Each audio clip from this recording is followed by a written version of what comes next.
Hulikam nitong weekend ang magkahiwalay na insidente ng pagbaril.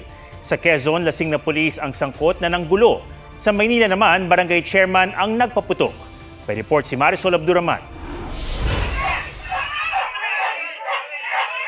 Umalingaw-ngaw ang mga putok ng baril sa gitna ng clearing operation sa barangay 122 sa Tondo, Maynila nitong Sabado. Ang nagpaputok, si mismong barangay chairman Rodelio Yu. Nang hirap siya kaninang umaga sa Manila City Hall, nagpaliwanag siyang may mag-amang sumugo daw sa kanya noon. Sa putok, sugod, putok ulit ako ng isa sa lapag, puro lapag po, puro lapag. Wala po akong tinutukan, wala po. Puro lapag. Nakatatlong putok po ako, puro lapag. Lisensyado raw ang kanyang baril at meron siyang permit to carry. Sa kabila nito, inireklamo siya ng illegal discharge of firearms at grave threats. Nakakulong naman para sa reklamong direct assault ang nakaalitan niyang residente na itinanggi ang paratang. Anya, nagsimula ang gulo ng pilit baklasin ng mga taga-barangay ang lona sa harap ng kanilang bahay. Kahit na pagkasunduan umunong, sila na ang kusang magtatanggal. Pagbalik ng ganon, bigla na lang bumunot ng barel. Nung walang karason-rason? Walang karason-rason. Bumunot siya? Oo, nabigla nga po ako eh.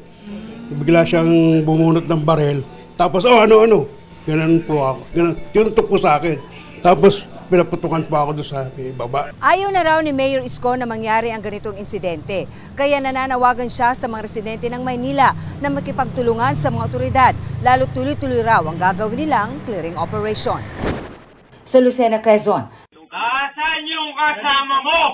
Asan yung kasama nun? Napapatayin kita. Nanggulo at nagbanta. Kuya, wala po dito, kuya. Patayin kaya kita. At nagpaputok ng baril ang lalaking ito noon ding Sabado sa isang tindahan. Pulis pala siya, si Patrolman Rodolfo Avila Madlang Awa, nakadestino sa Lopez, Quezon. Batay sa investigasyon, lasing siya nang bumili ng yelo sa tindahan.